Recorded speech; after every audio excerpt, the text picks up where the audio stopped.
quarta-feira? Eu. Levantem a mão para saber, para ter uma noção mais visual. Dani, Levi, Vitória, Eduarda, Stephanie, Amanda, Laila, Débora, Alessandra, Daiane, uma galera!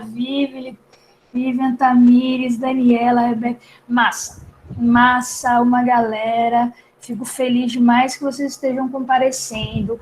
É bem importante dizer que as aulas de história, elas são quase que semanais. Pode ser que alguma semana a gente fale, mas o calendário está construído semanalmente. Então, quem puder estar junto, quem puder estar com a gente nas quartas-feiras, chegue. Porque o conteúdo de história é muito extenso, muitos detalhes, vários contextos diferentes. Então, a gente precisa de tempo para poder trabalhar com qualidade os tempos históricos e o conteúdo, né, de história. Beleza? E aí, na aula anterior, Luciano, ele tratou de antiguidade oriental. Isso? Antiguidade oriental. Provavelmente viu os mesopotâmicos, os persas, viu essas sociedades antigas, mais do Oriente, né? Essas sociedades do Oriente. E agora, nós iremos iniciar o estudo da antiguidade clássica, que é essa antiguidade ocidental. Beleza? Quando eu falo de antiguidade clássica, vocês lembram do quê? Primeira coisa que vocês lembram. Egito. Que mais? Grécia.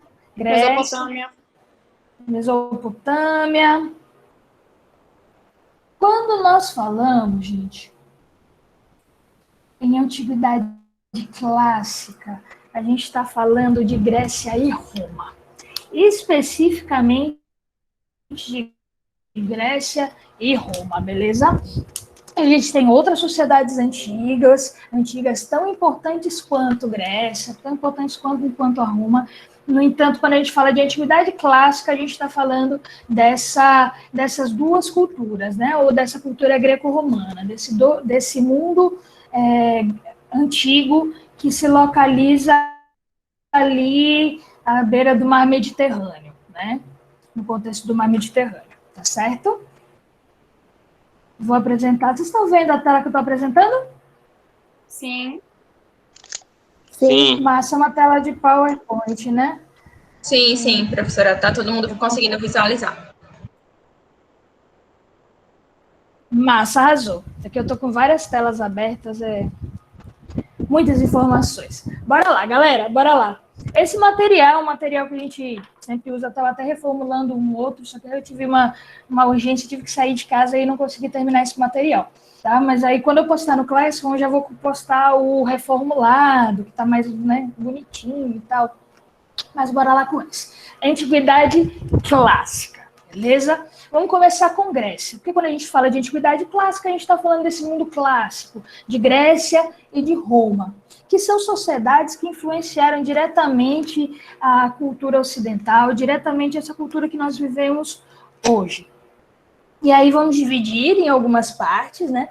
Hoje nós iniciaremos Grécia, provavelmente não dá tempo de terminar a Grécia hoje, então a gente vai terminar a Grécia na próxima quarta-feira, beleza? Para depois entrar em Roma e a organização social de Roma. Começando com Grécia. Características gerais. Quando a gente fala de Grécia, é importante a gente primeiro pensar na questão do território. Como é esse território grego? Qual é esse território grego? Essa Grécia, ela é feita ela é localizada em um território acidentado, um território super montanhoso. E o fato de ser montanhoso, de ter esse relevo acidentado, faz com que essa terra ela também seja infértil. Grécia, a origem da Grécia, ela está num território infértil. Isso é muito importante da gente entender, porque essa ausência de fertilidade ou essa escassez de terras férteis vai fazer com que o território grego vá se expandindo. Beleza? O desenvolvimento do comércio e da navegação vai ser extremamente importante para o desenvolvimento econômico, social e político da Grécia, né? Principalmente porque a gente viu que esse território ele é infértil, então a base econômica já não vai ser a agricultura, né? Então, o desenvolvimento do comércio e da navegação vai ser extremamente importante para o desenvolvimento da cultura grega. Beleza? Outra característica geral, uma característica muito importante, que cai muito, um elemento que cai muito no Enem e em outros vestibulares, é a questão da descentralização política. Descentralização política. O que é isso, galera? O que é isso? A política, em determinado momento da Grécia, ela vai ser descentralizada nas figuras das cidades-estados, representadas por cidades-estado, ou também chamadas de polis. O modo de produção dessas polis, ela vai ser um modo de produção escravista, então, com base no sistema escravocrata. A gente vai ver que não é essa escravidão moderna, né? Essa escravidão colonial, por exemplo, a escravidão que a gente vê no Brasil, nas colônias das Américas, nas colônias africanas. Não, é um outro modelo de escravidão, que a gente já vai estudar para frente. E é uma cultura que ela vai trazer inúmeras contribuições nas artes, ciências, filosofia da cultura ocidental. Então, a cultura grega, assim como a cultura romana também, elas vão ser formadoras do que a gente chama de cultura ocidental, beleza? Tranquilo até aqui? Tranquilos, né? Mas... E aí, para a gente estudar a história da Grécia, a gente vai dividir, a gente vai organizar o tempo histórico em fases ou períodos, beleza? Geralmente a gente vai utilizar a nomenclatura períodos gregos, períodos da história grega, assim que vocês vão encontrar, geralmente vão encontrar nos vestibulares e no Enem, beleza? Dentre eles, a gente tem período pré-homérico. O período pré-homérico está localizado ali de 2800 a 1100 a.C. É um momento de povoamento da Grécia, de formação desse povo grego.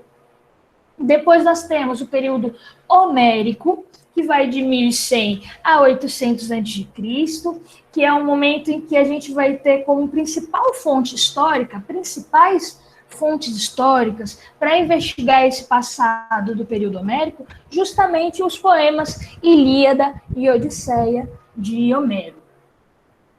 Depois o período arcaico cai demais da conta no Enem. Ele se localiza ali entre 800 e 500 a.C. e é o momento da formação das polis, é o momento da formação das cidades-estado. Então, é o momento em que esse território grego ele vai se fragmentando e construindo oligarquias que se chamarão cidades-estados ou polis. Depois, período clássico de 500 a 336 a.C., que é o momento do auge das cidades-estado, o auge da polis. E aí, depois do auge, a gente sempre tem um período de queda, né? E aí é o período helenístico de 336 a 146 a.C., e aí é o momento de decadência das polis, e é o momento de domínio macedônico, tá? Período helenístico a gente já vai ver só na próxima aula, porque junto com o período helenístico a gente vai ver também domínio macedônico, vai ver qual é esse estado chamado Macedônia, quem é Alexandre o Grande, tá? Tudo isso vai estar na próxima aula. Uma observaçãozinha, Homero, vocês perceberam que dois desses períodos gregos, eles tem como referência Homero, pré-homérico e homérico, período pré-homérico e período homérico. O período pré-homérico é esse período anterior ao momento em que Homero ele produz aqueles 2 poemas extremamente importantes para o conhecimento da história da Grécia Antiga, que é o Ilíada e Odisseia. Mas quem é esse cara? Quem é esse boy? Homero, ele foi o primeiro grande poeta cuja a obra chegou até nós. Ele teria vivido no século antes de Cristo, que é um período coincidente com o ressurgimento da escrita na Grécia. Ele consagrou o gênero épico com as obras Ilíada e Odisseia. Então, quando a gente fala assim, nossa, aquele episódio foi épico, aquele episódio seriado, aquela cena que a gente viu na rua, aquela prova, aquela redação que eu fiz, que redação épica, assim, é porque foi uma redação que foi um grande feito, né? Um grande feito. Foi um episódio que trouxe grandes acontecimentos, porque essas poesias de Homero, elas têm essa característica de trazer os grandes feitos da população grega, e não enquanto povo, né?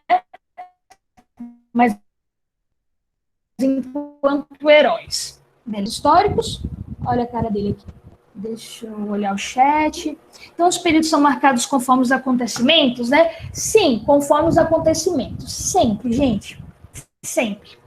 A divisão, a organização da nossa história, ela é uma organização eurocêntrica, né? Para começar, que a gente divide a história entre pré-história e história. O início da história é marcado por qual acontecimento? Quem sabe me dizer isso? O início da história é marcado por qual acontecimento? Surgimento da escrita? Oi? O surgimento da escrita. Surgimento da escrita. Então, gente, pense que quando classificam como história somente a partir da escrita, quer dizer que esses historiadores que organizaram dessa forma interpretam que sociedades que não possuem escrita são sociedades menores, são sociedades que estão aquém dessa nova humanidade que desenvolveu a escrita. Então, a gente já percebe algumas relações de poder na própria divisão da história. Né? E aí as outras divisões, microdivisões, né, que a gente chama, que aí vai dividir o período histórico em história antiga, história medieval, história moderna e contemporânea. Até agora são esses os tempos históricos, né, que a gente organiza a história, até agora. Pode ser que depois logo mude, inclusive. Essas divisões, elas também são feitas com base em alguns acontecimentos importantes, muito importantes. No entanto, acontecimentos importantes para o mundo europeu. Beleza? Mas é sempre feito com base em alguns acontecimentos. E aí não acontecimentos que acontecem do dia para a noite, né? A gente sabe que os fatos históricos, eles nem sempre acontecem assim, do dia para a noite, mas em processos, né? Alguns processos, inclusive, levam séculos. Tá travando muito, Ismael? Galera, eu ia falar com a senhora, deu uma travada legal quando a senhora estava explicando. Deu uma travada legal. Não travou. Tá melhor agora? Sim, sim. Massa. Então, vamos lá. Quando travar, vocês me avisam. Não se preocupem, pode interromper, tá? Internet choveu por aqui. Professora. Pode falar. Licença, desculpe interromper. Imagina. Porque o surgimento do homem seria o quê? Se não seria o início da história, eu não sei a definição. Ah, daquela sim. Pronto. A gente já deu uma aula sobre pré-história, que a gente vê um pouco, e historiografia também, que a gente estudou um pouquinho sobre isso. Mas vamos lá. O tempo histórico, em geral, né, desde o surgimento da humanidade, e aí esse surgimento da humanidade, ele é datado lá dos primeiros australopitecos que surgiram, né, espécies diferentes do que nós somos hoje, né, de Homo sapiens, mas que têm o mesmo ancestral que os Homo sapiens. tá? Então, o início da humanidade, ela é datada de um período em que surgiram os australopitecos. O registro do primeiro australopithecus, ele foi encontrado no continente africano, onde hoje é a Nigéria. Beleza? E aí, muitos, milhares de anos se passaram. Muitas espécies de hominídeos se desenvolveram até que chegássemos ao que nós somos hoje, né? Aos Homo sapiens. Esses Homo sapiens, eles deixaram de ser seres nômades para serem seres sedentários, e aí eles formaram agrupamentos sociais em uma terra, especificamente uma terra, se fixaram em um lugar, começaram a desenvolver a agricultura, e aí, depois do surgimento da agricultura, depois que eles formam cidades, surgem os primeiros registros de escrita. Isso lá na Mesopotâmia. Mesopotâmia é ali a região que fica entre o rio Tigres e o rio Eufrates, onde hoje é o Iraque, ali no Oriente Médio, tá? E aí, a partir do surgimento da escrita, nós consideramos nós chamamos esse tempo de história. Antes disso, é pré-história. Ah, entendi. Beleza? Ok. Se você tiver com dúvidas, se você tiver com mais dúvidas, vai lá no Classroom, tá? Todo mundo que está nessa sala tá no Classroom de História. Entra no Classroom. Massa, lá tem o material de pré-história, lá tem o material de historiografia, tem as aulas, o vídeo das aulas, cola lá. Ok. Pode falar, Ruth. Fala, meu amor. Se eles tiverem dúvidas em pré-história, eu vou ver se eu consigo arrumar o PDF de Sapiens, de Ari. Aí, tipo, ele não é um livro difícil e eles vão compreender bem essas coisas. Massa. Arrasou, Ruth. Ruth vai entrar no grupo dos alunos também do PRU, e aí ela vai mandando, além de postar no Classroom, viu, gente? Lembrando, todo material de aula tá lá no Classroom. Não se perde, não. Sempre vai lá e bora estudar. Beleza? Posso continuar? Pode sim, prof. Bora lá. Busto de Homero. Esse é o cara, aquele poeta que eu estava dizendo. Então, vamos lá. Período pré-homérico. Primeiro período pré-homérico é esse período de construção do povo grego, né? De construção desse território grego. Vários povos de outras regiões vão migrando, né? São povos nômades que vão de lugar em lugar, atrás de recursos para viverem. E aí eles chegam nessa região que nós chamamos de Grécia. E, na verdade, eles não chamavam de Grécia, eles chamavam de Heleno. Eles chamavam de Helênia esse território. Beleza? Que a gente chama de Grécia hoje. E aí, duas civilizações bem importantes, elas se juntam, e da junção dessas civilizações, a gente tem a formação desse início de cultura grega. São as civilizações cretenses, né, creto-cretenses, que são de uma ilha chamada Ilha de Creta, que hoje é território grego, e os aqueus. Os aqueus que vieram mais ao norte da Europa como nômades e chegaram até esse território que a gente chama de Grécia hoje. Beleza? Os cretenses, eles são muito bons em comércio marítimo. É uma população que já se sedentarizou, ou seja, já se fixou na ilha de Creta. Ali eles desenvolvem agricultura, apesar do solo ele não ser tão fértil.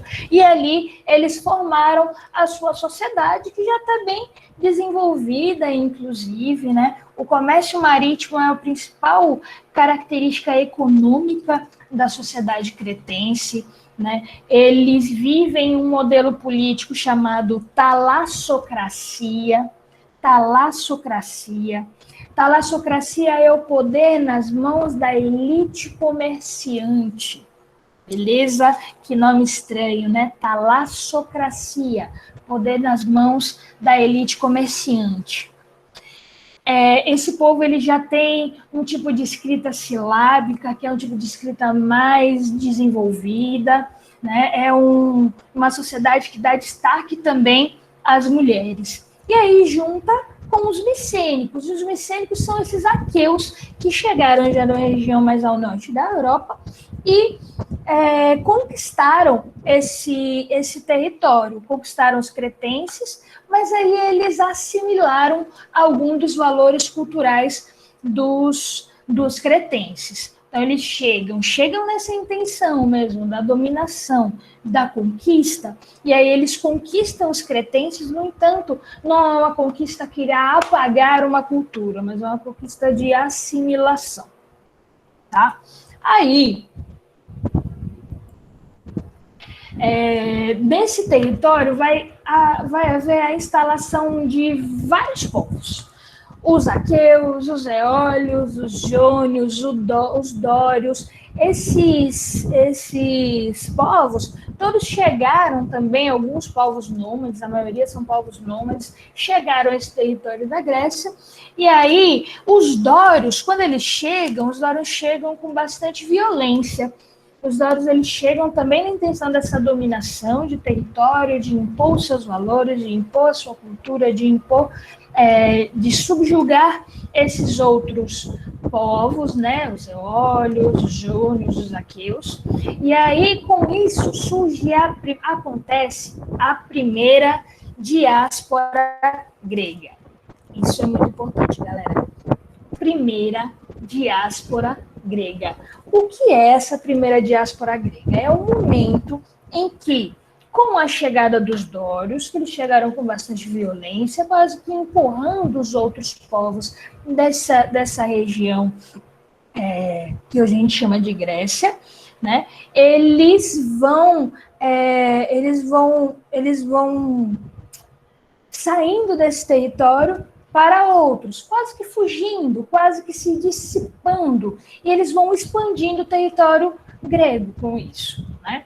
Quando os dórios chegam, impondo essa relação de violência, né? Esses outros povos eles vão indo para outros territórios. Quando eles vão indo para outros territórios, esse território que é chamado grego, ele vai se expandir, beleza? E aí vão se formar colônias, novos territórios que fazem parte de uma mesma cultura. Uma coisa que é muito importante, gente, quando a gente fala de Grécia, a gente precisa ter em mente que essa Grécia, ela é múltipla, ela é muito diversa, ela é diversificada. Uma palavra que caracteriza muito essa formação da Grécia é a palavra diversidade, porque esses povos, eles são muito diversos. Vêm de regiões diferentes, né? Alguns falam línguas diferentes. No entanto, eles compartilham uma mesma identidade, que é essa identidade de se considerarem helenos. Helenos, porque eles são descendentes de um deus, e aí toda uma história mitológica que vai dar formação a esses povos. Então, eles têm uma mesma identidade em comum, apesar das várias diferenças que eles têm. Mas essa identidade de fazerem parte de um mesmo grande povo, de um mesmo passado, de uma mesma origem, isso os une. Beleza? Então, mesmo com que eles se afastem, vão formando colônias, ainda tem essa noção de identidade comum. Tá tranquilo aqui? Dúvidas? Ô, professora, eu queria saber o que é talassocracia. Talassocracia, isso. Talassocracia é um modelo de governo, né? Cracia é governo, é poder. É um modelo de governo, é um modelo de Estado em que a elite comerciante é quem serão os líderes desse território. Então, é um modelo de governo em que os líderes são as elites comerciantes. A gente tem vários modelos, né, de Estado, vários modelos de governo. A gente tem a monarquia, tem oligarquia, democracia, república também. E aí cada uma delas é uma forma diferente de organizar a sociedade e organizar o poder político. Já que você está em dúvida nessa talocracia, vamos começar já a falar de alguns desses formas de governo, porque a gente vai ver alguns na história da Grécia. Por exemplo, monarquia, galera. O que é monarquia? Rei. Governo do rei. Governo do rei, né? É um modelo de governo em que os líderes são reis ou rainhas. É isso? Tudo certo? Massa, massa. Vamos dificultar um pouquinho? Oligarquia. O que é uma oligarquia? Oxe, oligarquia, esse nome a gente vai ver assim, em vários momentos históricos, vários contextos. A gente vai ver história geral. Vários governos. Vários governos, né? Sim, isso vai acontecer em vários contextos históricos diferentes. Renato, oligo, poucos? Exato. Exato. O poder de uma minoria? Geralmente é o poder de pessoas que se passam de forma hereditária. Eu posso explicar uma oligarquia política daqui de Recife, por exemplo. A família Campos é uma oligarquia política, para vocês entenderem assim, de forma mais direta. Muito bem, Ruth. Há essa característica também nas oligarquias, disso ser passado de forma geracional. Aqui no Brasil, quando a gente fala de coronelismo, quando a gente fala dessas elites agrárias que se formam no Brasil, a questão hereditária, ela está sempre presente, Mas não é sempre nas oligarquias. A gente tem outros modelos de oligarquia. Mas o que a gente precisa ter em mente, assim, fixo na mente, é que oligarquia é poder de poucos, poder nas mãos de poucos. Oligo é pouco. Então, uma oligarquia é quando há um grupo seleto, e aí esse grupo pode ser com uma relação sanguínea, sim, mas podem ser também outras relações que vai se estabelecer esse poder, essa sucessão de poder. Mas é sempre poder de poucos. Oligarquia, poder de poucos. Beleza? Isso vai... uma parte da história da Grécia será uma oligarquia. Essa parte de cidades-estados, inclusive. Outra, gente, tirania. E aí? Eita caramba, tirania, gente. O que é uma tirania? Quem chuta, quem sabe, quem manja, quem domina. É uma ditadura? Uma ditadura é uma tirania. É o poder de um tirano.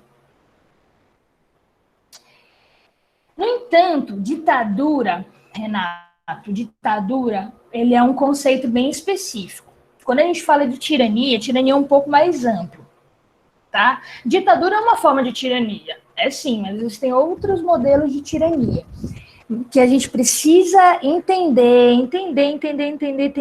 assim, fixo, é que tirania é o poder de um tirano, é um poder autoritário, tá? Então, tirania, poder autoritário, beleza?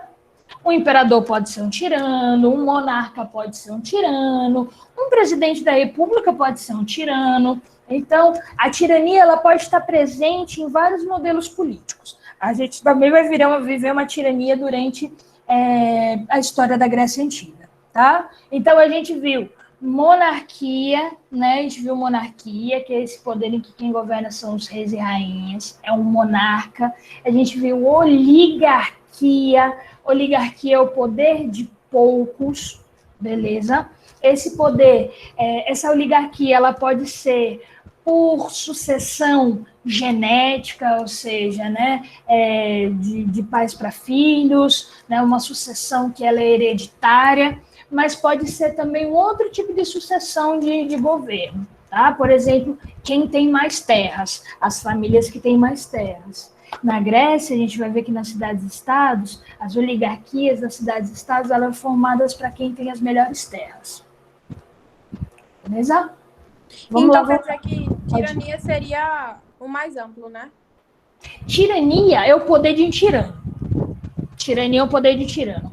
Tirania é um modelo em que quem governa, ele tem um poder autoritário. Poder ilimitado. É um poder ilimitado, de certa forma é um poder ilimitado, porque geralmente o tirano ele não respeita outras instituições, não respeita outros poderes, né? Ele centraliza esse poder e governa de forma tirana, de forma autoritária. Ô, professora. Professora, um ditador pode ser um tirano? Sim, sim, sim. Um ditador pode ser um tirano, com certeza. Na verdade, o ditador é um tirano, mas nem todo tirano é ditador. Ô, professora, Kirito Sam perguntou se tirania é um modo absolutista. De certa forma, é. De certa forma, é. De certa forma. Assim, é uma comparação que a gente pode fazer. Só que eu não vou dizer para vocês que tirania é um absolutismo, porque absolutismo é um contexto, é um conceito específico.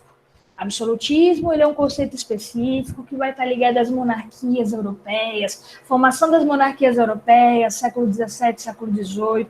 Então, é um contexto bem específico, tá? Mas a gente faz essa associação. Um tirano, ele tenta centralizar o poder nas mãos deles de forma absoluta. Sim, Renato colocou. Tirania é aquele que usurpa o poder do soberano de um Estado.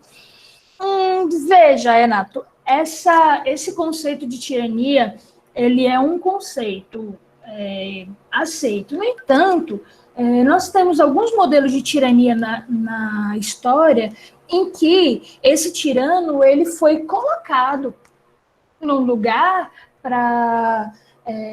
no governo para que ele organizasse a sociedade que estava caótica, por exemplo.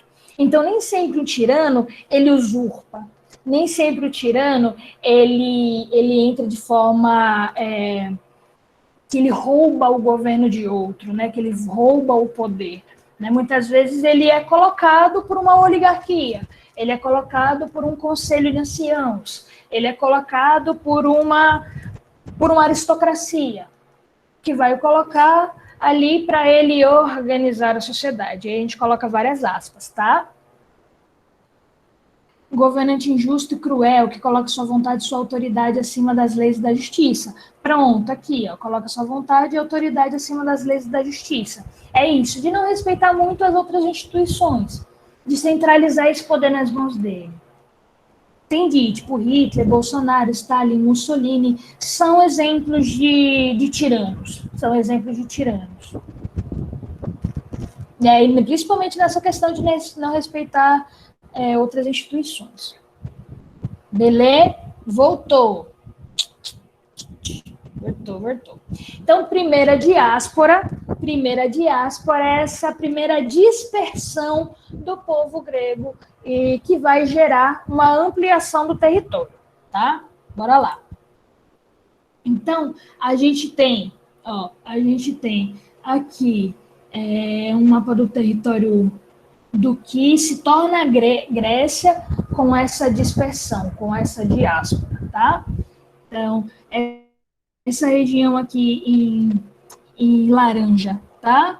Região do Peloponeso, região da ilha de Creta, todas essas ilhas elas serão formadas, elas serão ocupadas por aqueles povos que ocupavam antes a Península do Peloponeso e a grande ilha de Creta. Aí a gente vai para o período homérico. Saiu daquele período de formação do território, de formação desse povo grego, e aí a gente vai já para uma outra forma de organização social que vai ser mais abrangente.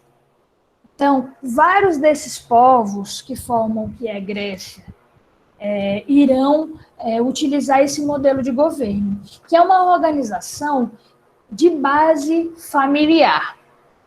Esse tipo de organização a gente chama de organização gentílica, beleza? Forma de organização social gentílica, porque ela é formada de gênios.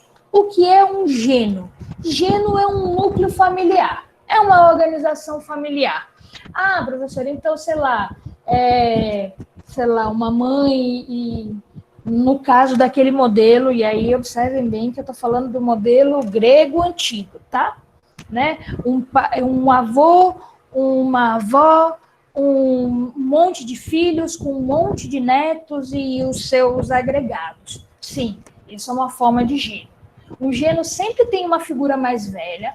Essa relação com os mais velhos é muito forte, esse respeito aos mais velhos, que os gregos antigos é muito forte, é muito importante, ele vai sempre estruturar a sociedade. A gente vai sempre ver na história da Grécia conselhos de anciãos, sabe? Grupos que é formado somente pelas pessoas mais velhas, porque as pessoas mais velhas elas são tidas como as mais experientes, então elas precisam ser distintas. Né? E elas vão ter um poder e uma influência muito grande na população. Beleza?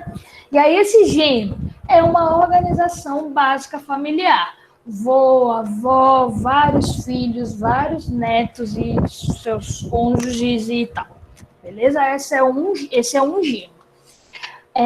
Nesse gênero, o líder é o pater. Pater familis. Pater familis é o líder de um gênero.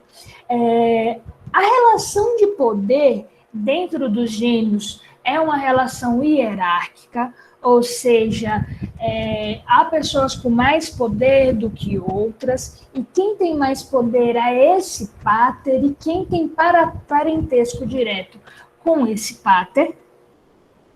E essa propriedade, a propriedade do gênero é uma propriedade coletiva. É uma propriedade que ela é coletiva, ou seja, nessa propriedade vai viver toda essa grande família que é a composição do gênero. Mas aí, galera, é justamente nesse período que nós temos as primeiras propriedades privadas. É o início das propriedades privadas, é o surgimento das propriedades privadas. Por quê? Imagine só, galera, imagine só. A sociedade é organizada por grupos familiares. Família, hoje já dá problema, é um negócio complicado, né? Família é um negócio complicado. Amo, adoro a minha, mas sempre rola treta. Por exemplo, a minha mãe, e aí isso é muito real, assim, a minha mãe, ela não se dá nada bem com a minha cunhada. É uma relação muito difícil entre elas, que acontece. Não vou dizer o porquê, né, que aí isso é uma questão pessoal, mas esse é um tipo de relação que acontece, disputas, conflitos vão acontecer dentro de uma família. Os gêneros, eles são uma grande organização familiar, ou seja, são muitos membros morando em um mesmo território e se organizando coletivamente, se organizando juntos, sob a liderança de um cara que é o pater familias, que é o homem mais velho e que tem geralmente as melhores terras, né? Esse homem mais velho dessa grande família.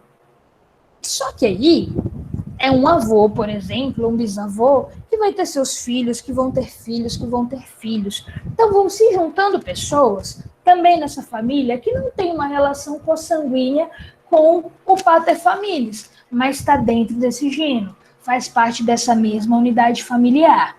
E aí começa a ter conflitos entre as pessoas de um único gênero. Mais que isso, começa a ter conflitos de um gênero com outro gênero. Isso porque, lembrando que essa região do Mediterrâneo, em que esses povos eles estão localizados, geralmente são terras pouco férteis. Então, há sempre uma busca pelas terras mais férteis, pelas melhores terras para que pudessem praticar a agricultura e aí se manterem melhor, né? Então, começa a haver essa disputa por terras. Um gênero começa a disputar com o outro, pelas melhores terras, pelas terras mais férteis. Ô, professora. Dentro do próprio gênero, começa a haver essas disputas. Pode falar. Só era líder, os homens era? Ou tinha alguma mulher que Sim. era líder? Não. Essa sociedade totalmente patriarcal. Eram homens. Paterfamilias era sempre um homem. Tá certo, Beleza? obrigada. Nada. Imagina. Então, aí começam a ter essas disputas pelas melhores terras. Esse é o início da propriedade privada, de uma propriedade que se diz, ela é minha, propriedade privada, de uma pessoa, de um grupo só, tá? E aí, a união dos gênios, vários gênios juntos, se chama frátrias. Vários gênios juntos, o conjunto de gênios é frátrias. O conjunto de frátrias é tribos. E a união de várias tribos, então vários grandes grupos, é demos. Demos é povo. Então a origem da palavra povo vem daí, dessa junção de tribos, que é uma junção de frátrias, que é uma junção de gêneros. Tá? E aí esse demos, esse povo, é a base da noção de polis. Polis, que vai ser essa cidade-estado, né? Essa grande cidade. E aí o líder dessa polis é um rei, é o basileu. O rei das polis, ele é chamado basileu. Então, essas primeiras organizações, que são organizações gentílicas, que têm um conjunto que é chamado demos, vive uma monarquia. Porque o conjunto de gênios vai se formando e vai formar uma demos, que é a noção de povo. E aí, esse demos tem um líder. E esse líder é o basileu, que é uma espécie de rei. Se é uma espécie de rei, é um poder monárquico, não é isso? Beleza.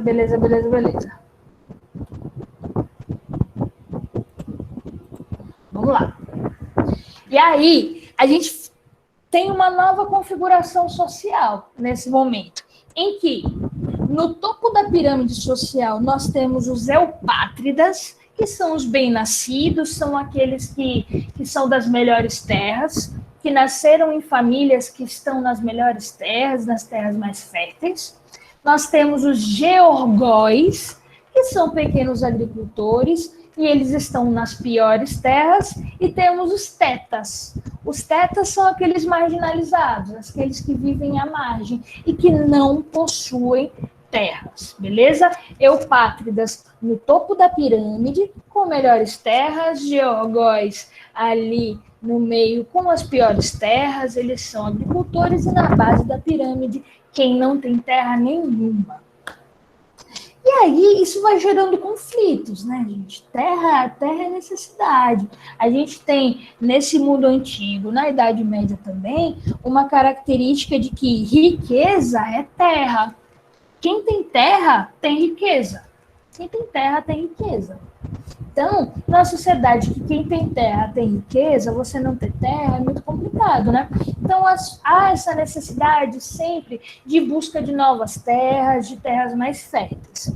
E essa busca por terras vai provocar a segunda diáspora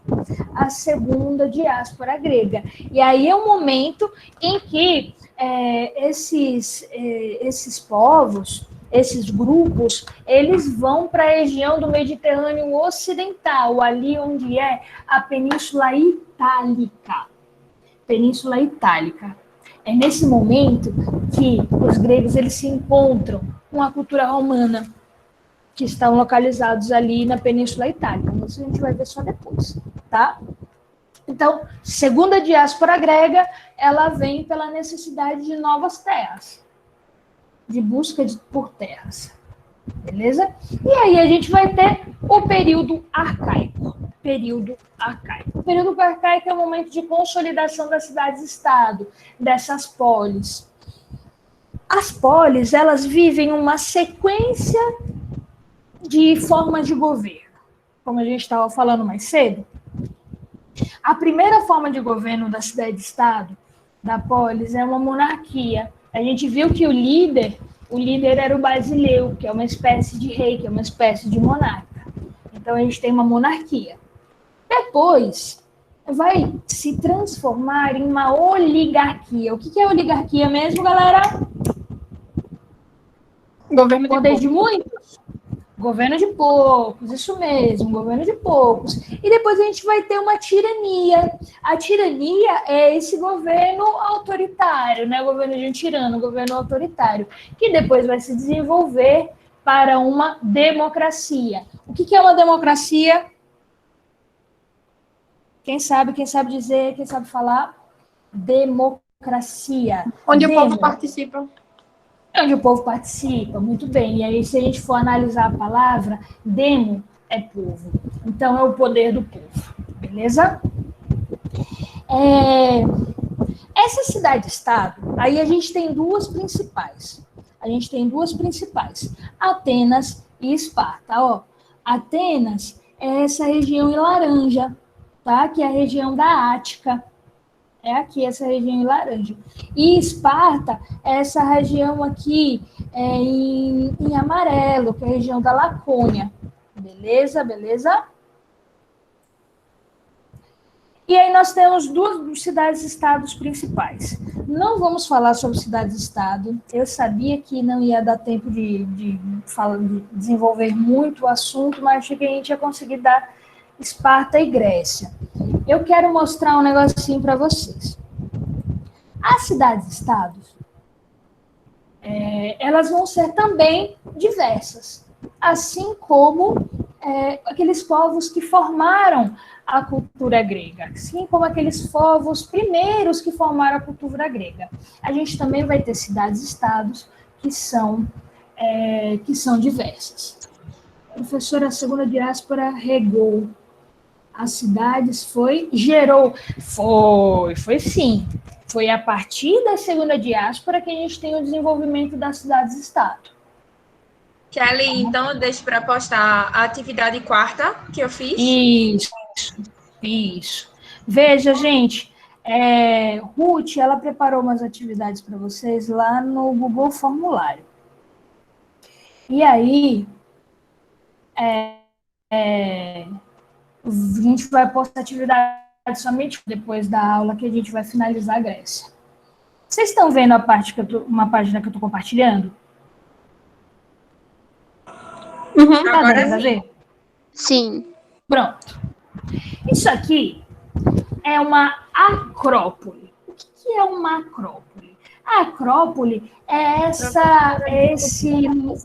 Agora começou a aparecer, antes estava preta. Pronto, agora tá, né? É meio pesado esse O professor falou hoje. Massa. Pronto, o professor Bione falou sobre democracia, não falou? Falou sobre a Acrópole, falou sobre o modelo de democracia grega. Maravilha. A Acrópole é isso aqui, gente. É esse espaço da democracia. É esse espaço que o povo, os cidadãos gregos vão se reunir para cultuar os seus deuses e também para discutir política, para discutir sobre a cidade, o que deve ser feito na cidade. E é importante a gente lembrar que nem todo mundo é cidadão, né? Na Grécia ele falou sobre isso. Na Grécia nem todo mundo é cidadão. Somente homens maiores de 18 anos, atenienses, filho de pais e mães atenienses, né, e homem. Então, esses cidadãos, esses homens, eles frequentam esse espaço da Acrópole. E aí, na Acrópole, nós teremos tanto espaço que é religioso, de culto, mas também teremos espaço de discussão política, de debate político, beleza? Essa imagem é a imagem de Atenas. Nós temos aqui a fronteira, né, que ela é cercada por uma grande muralha. A muralha da cidade ela é feita para proteção, né? Nós temos aqui o portão, a porta da cidade. Temos uma quantidade gigante de edifícios residenciais. A área agrícola ela fica para fora da cidade, para fora dos muros, e dentro vão ter esses edifícios residenciais. Nós temos nela também. Muros, é? Oi, pode falar. Ela ainda tem muros, é a Grécia? Isso, exatamente. Ela tem muros de proteção. Esses muros eles servem para proteger a cidade-estado de invasores. Dentro dessa cidade, nós temos um espaço bem importante. Gente, só 2 minutinhos aqui, tá? Que é a Ágora. A Ágora é a praça do mercado, é o lugar onde tem santuários, é um lugar que as pessoas circulam para se encontrarem, é um lugar que elas vão para consumir, para poder ir ao comércio. Então, a Ágora é um espaço social muito importante dentro da cidade-estado grega, da cidade-estado Atenas. Beleza? E a Acrópole é essa centralizada, que é chamada também de cidadela, que é o centro religioso, e ela também é um lugar em que as pessoas se encontram para debater política, beleza? Deixa eu mostrar para vocês aqui também. A arquitetura grega, ela tem essa cara, a arquitetura grega, ela tem essa cara, a gente vai ver também os modelos arquitetônicos gregos, mas só para vocês já terem noção, quando a gente for discutir esse tipo de colunas, é esse tipo de arte de arquitetura que é feita na Grécia Antiga, tá? Aqui atrás a gente tem a figura de Atena, deixa eu ver que vai chegar pertinho dela. Atena, ela é a principal deusa cultuada pelos gregos da cidade-estado ateniense, beleza? Essa estátua, ela tem cerca de 12 metros de altura. Ela foi feita por um cara chamado Fidias, para representar a clareza da pele dessa deusa.